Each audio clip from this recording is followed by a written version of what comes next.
Hola, ¿cómo estás? Bienvenido a otro capítulo más de esta segunda temporada de este canal de YouTube que nació en el fondo del corazón del Padre para poder llevarte luz y entendimiento sobre uno de los libros más hermosos que tiene la Biblia y que es el libro de los Salmos. Así que te damos la bienvenida a tu palabra en casa. El día de hoy nos toca aprender algo muy interesante en el Salmo 54. Mi nombre es Exe Montenegro, soy parte de la Iglesia Fuente de Gracia y Vida en la comuna de Maipú. También sigo formando un centro de estudios cristianos llamado León de Judá. Y la idea de poder estar aquí es poder comentar y aprender un poco más del Salmo 54. Pero hablando del Salmo 54, ¿tú sabías que en febrero de 1942 en Detective Comics 60 apareció por primera vez una figura emblemática de los cómics de superhéroes, especialmente en la historia de Batman, y esa es la Batiseñal? Más de alguna vez tú la has visto. Esta Batiseñal es un gran reflector con la imagen de un murciélago que se proyecta en el cielo para llamar a Batman y que es una especie de llamada de emergencia.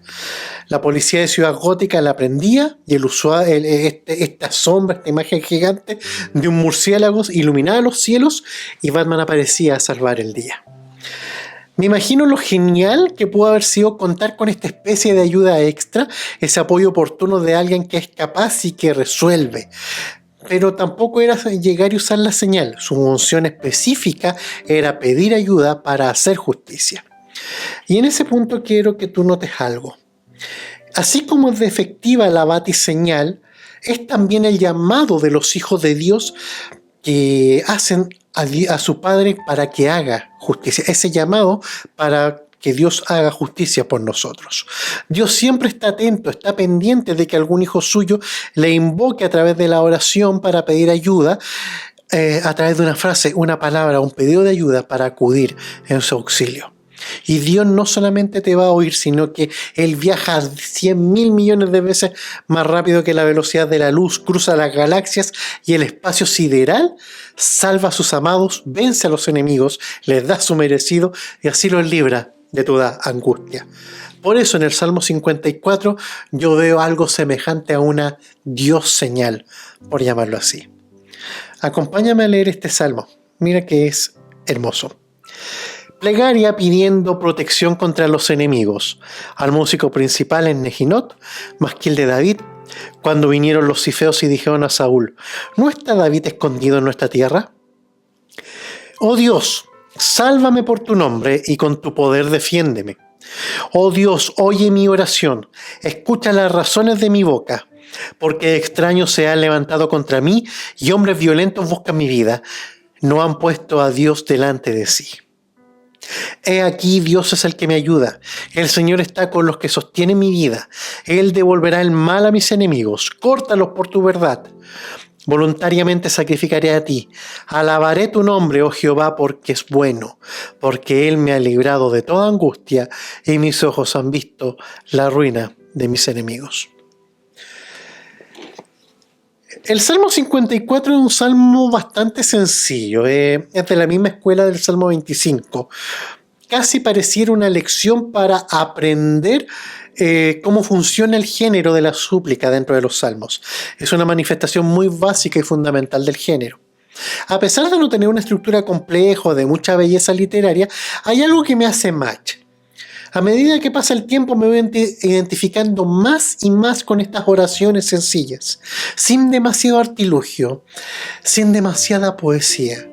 Y eso es precisamente lo que caracteriza este salmo. Es una oración, una Dios señal, por llamarlo así, donde el salmista clama al Señor pidiendo que haga justicia. No le interesa hacer una poesía llena de belleza y arte, convenciendo a Dios con la belleza de su composición. Es una oración sincera, puntual y confiada. Y ampliamos más nuestro entendimiento del sentimiento del Salmo cuando permitimos que el sobrescrito, ese texto que está entre el título y los versículos, nos ponga en contexto. David se había refugiado en el bosque Oret junto con sus hombres. escucha la noticia de que los filisteos están atacando a Keila, una ciudad israelita. David consulta al Señor si debe ir a librar a Keila. Dios le contesta que vaya. Los hombres de David no quieren ir, les parece sumamente peligroso. David vuelve a consultar y Dios le dice que vaya. David va con sus hombres y rescata a Keila de manos de los filisteos. ¿Y qué es lo que hace Saúl? ¿Cómo actúan los israelitas vecinos? Saúl convoca a Israel para atacar a David y Dios le revela a su siervo que los mismos vecinos de Keila lo entregarían a manos del rey. Eso lo puedes ver en 1 Samuel 23. Luego, David huye con sus hombres al desierto de Zif y los zifitas, la gente que vivía ahí, van a contarle a Saúl dónde se encontraba. Eso lo podemos leer en 1 Samuel 23, 19. Entonces David se arriesga, pone en peligro a sus hombres y aún así sus propios compatriotas lo siguen tratando como un traidor. ¿Puedes comprender la frustración, el desánimo que estaría oprimiendo el corazón del salmista? Además de eso, al recibir el informe de los de Zif, Saúl sin demora sale a la casa de David, así que David está choqueado y en grave peligro. ¿Qué hace el amado de Dios? Ya lo imaginamos, él ora. Activa la Dios señal, pide que Dios haga justicia, que le vindique y juzgue su causa. David apela a las varias maneras, de varias formas, al juez del universo. Sálvame por tu nombre, como dice el versículo 1, es decir, por tu fama, por tu reputación de juez justo. Con tu poder defiéndeme, como también dice el versículo 1, debido a su fuerza y autoridad, le compete hacer justicia.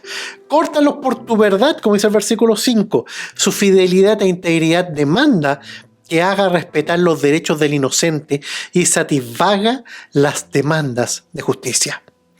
A la vez, dice David, voluntariamente ofrece devolver a Dios su gratitud y alabanza y sacrificio. Este texto tiene una estructura súper sencilla, al igual que el mismo Salmo. Primero leemos la oración por libertad que está en los versículos 1 al 2, el motivo de la liberación que está en el versículo 3, la expresión de confianza y un anticipo de liberación que lo podemos leer entre los versículos 4 al 5 y la acción de gracias por la liberación que lo leemos en los versículos 6 al 7. La ubicación histórica de este salmo lo convierte en un salmo hermano del 52, puesto que tan solo unos días mediaron entre la escritura de estos dos poemas aproximadamente.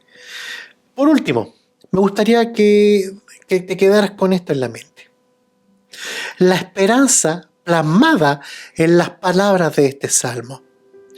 Aunque David se ve traicionado y perseguido por todos sus enemigos, por personas que él ni siquiera conoce, confía que Dios aún está a su lado y que siempre sostiene su vida. Al final el salmo termina con una frase de victoria y gratitud, porque Él me ha librado de toda angustia y mis ojos han visto la ruina de mis enemigos. Tan fiable como la batiseñal que te comenté al inicio es la oración sincera y confiada al Señor. El héroe de héroes siempre hará justicia a los suyos. ¿Te parece ahora que vayamos aprendiendo versículo por versículo? Acompáñame. Que en el verso 1 me hace pensar en que hay creo que pocas cosas en la vida pudiesen provocar un sabor de boca más amargo que la ingratitud. Que todas las buenas intenciones, los favores que diste y aún los sacrificios que tú hiciste no sean valorados. Que las personas que ayudaste te reprochan. Que aquellos que tú amas te traicionen. Y aquellos a quienes has servido, has orado por ellos, has tendido tu mano sin esperar nada a cambio, te den la espalda. ¿Lo has vivido? Yo también.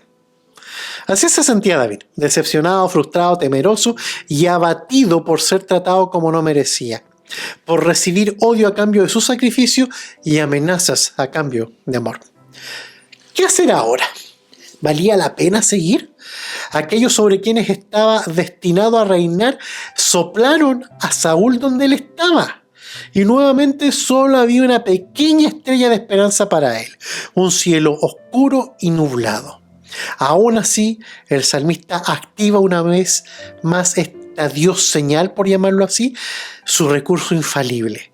Oh Dios, sálvame por tu nombre y con tu poder defiéndeme, como dice el versículo 1. En este texto aparecen los dos imperativos de petición: sálvame y defiéndeme, complementados por otros dos imperativos del verso 2, siempre característicos del género de la súplica. David apela al Señor, apela a su fama, a su buen nombre, a su reputación, al carácter justo de Él, apela a su poder, a su autoridad, a la esfera de competencia, y basándose en esto, suplica a Dios que lo salve de todas las intrigas que se han sembrado en su contra, que le defienda de las amenazas de sus enemigos y de la persecución injusta que sufre por parte de Saúl. A veces no hay que decir demasiadas cosas. David no sabe lo que necesita, sabe a quién debe pedirlo y sabe cómo pedirlo. Dios prometió y empeñó su palabra que iba a defender a sus hijos. David apela a esta promesa divina, a las garantías divinas, al poder divino, y pide salvación y defensa. Y ahí es donde yo me acuerdo del Proverbio 18:1, donde dice: torre fuerte es el nombre de Jehová, a él correrá el justo y será levantado. Pero más que defender, el verbo hebreo se refiere a juzgar, a vindicar. El pedido de David es que Dios actúe como un justiciero. Después de todo, él puede contemplar con claridad las acciones, los móviles, las intenciones de aquellos que han actuado en contra suyo. Por su posición favorable, Dios es el único que puede satisfacer ese deseo y poner las cosas en su lugar. Recordemos que en textos como el Salmo 43 del 1 al 2 y el 26:1, el salmista solicita que Dios juzgue su causa y su inocencia condena a los culpables. La inocencia y la pureza de los motivos de David condenan a los traidores y perseguidores. Por ende, David pide a Dios que por su nombre y por su poder haga justicia. Y ahí en el verso 2, el salmista pide a Dios que escuche su oración. Conocido el clamor de los Salmos 5 del 1 al 3, o el 13 del 1 al 3, o el 17:1. Es el clamor del hombre que ora y anhela tener la seguridad de que su petición se escuchó, de que su petición ha sido escuchada y acogida por Dios. También pide que sus razones y sus ruegos sean atendidos, que no caigan en oídos sordos.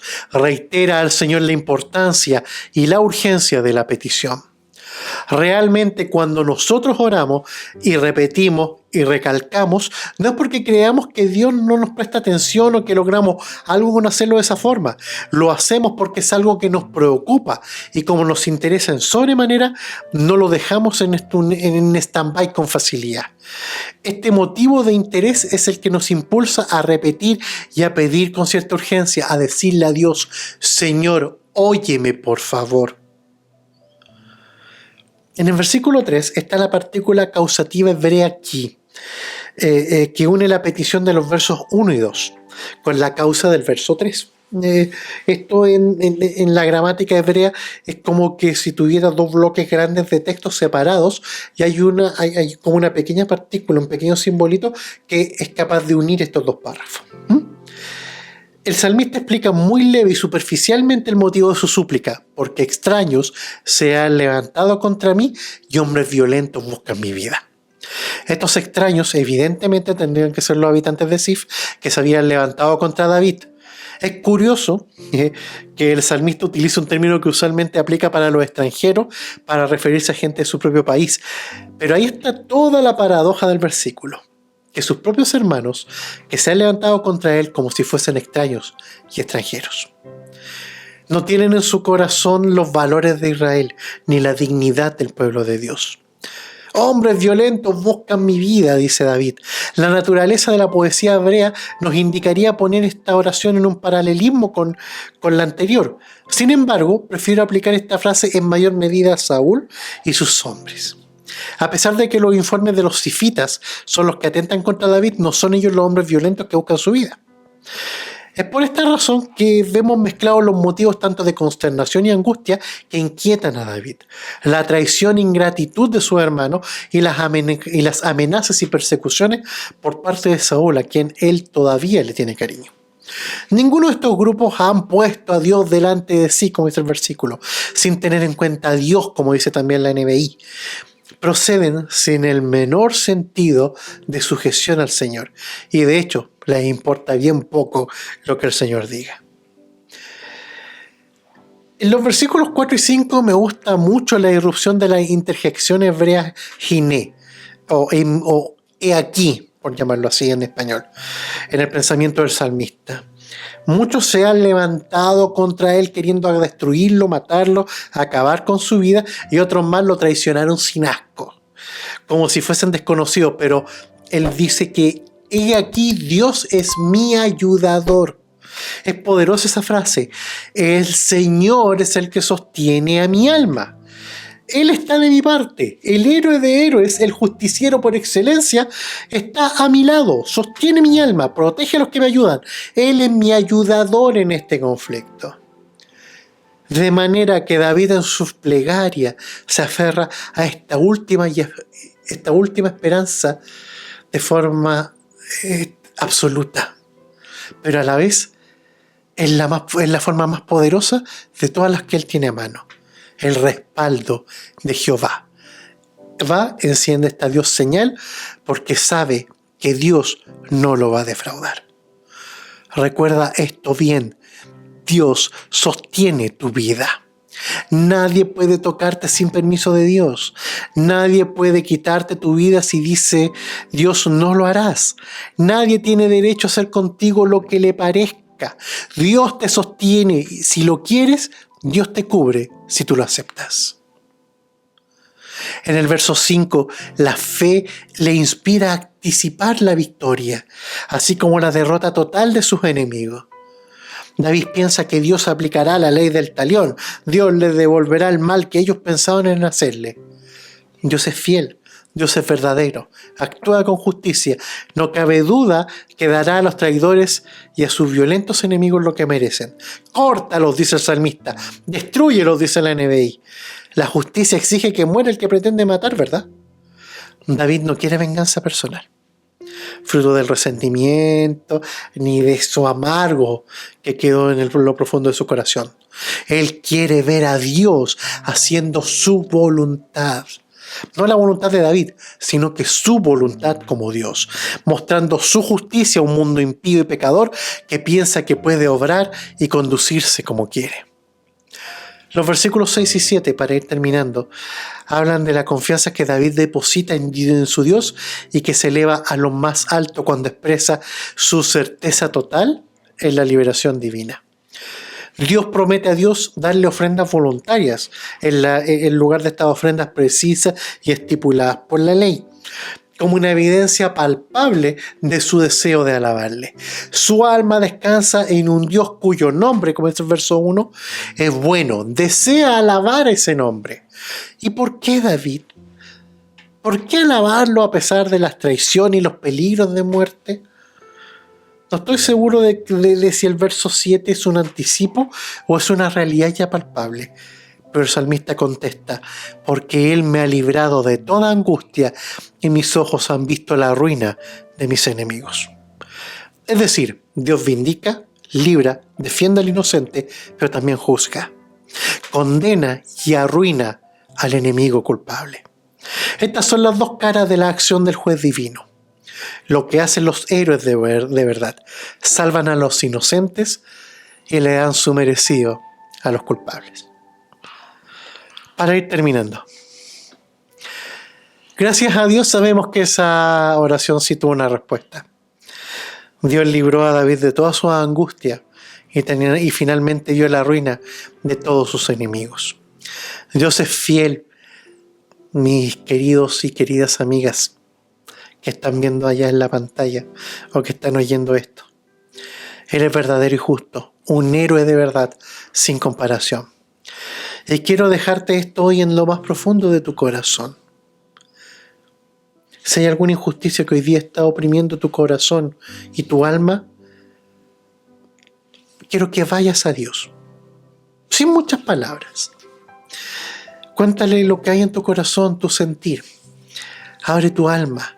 Cree, confía, alaba al Señor, deleítate en quien sostiene tu vida y verás que no hay paz que se iguale a esa.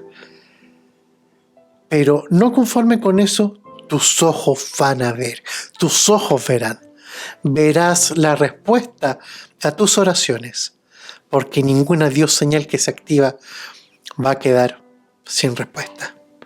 Yo te animo a que en medio de tus dificultades ores con fe, porque Él va a acudir a ti y va a traer la respuesta favorable y la justicia que nosotros como hijos sí podemos tener. Amén. Ahí donde estás, quiero que me acompañes. Vamos a orar.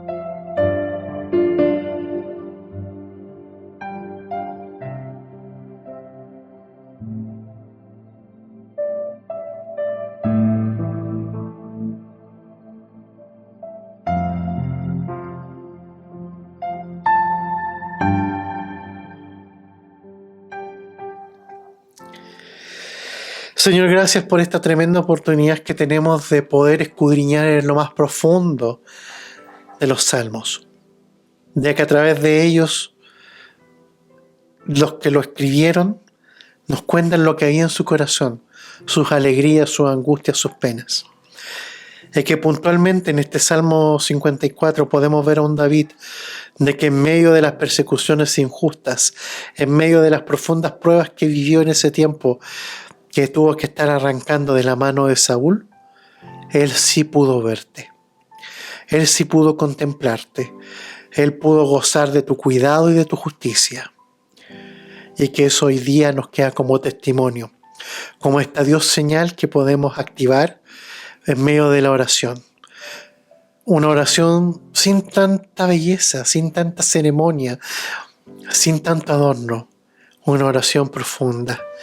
Esta oración de fe, que puede romper los yugos, que puede sanar las heridas, aquella petición que nace de lo más profundo del corazón y que cambia vidas, que trae justicia, que reivindica, que pone en los lugares que corresponde a la gente que ha sufrido en manos de los injustos. Señor, que esto que pudimos aprender del Salmo 54 se haga vida en cada una de las personas que están escuchando y viendo esta enseñanza. Que ellos puedan entender de que tienen esta señal que se puede activar para que tú vengas en pronto auxilio. Que tu Espíritu Santo, Padre, pueda estar convirtiéndola en algo súper importante en sus corazones, que se haga carne en sus corazones y sea vivido, sea palpable, y que la confianza eterna de que tenemos a un Dios que nos cuida y nos protege sea algo que nos llene de gozo y de profunda dependencia de ti. Gracias, Señor, en el nombre de tu Hijo Jesús. Amén y amén. Gracias por acompañarnos. Estoy muy contento de haber podido compartirte esta maravillosa enseñanza del Salmo 54. Recuerda que nos puedes seguir, suscríbete, nos puedes seguir en redes sociales, dale like, comparte este video para que muchos más puedan tener esta ayuda divina que el Señor nos ha prometido en el Salmo 54. Mi nombre es Exe Montenegro, que el Señor te bendiga.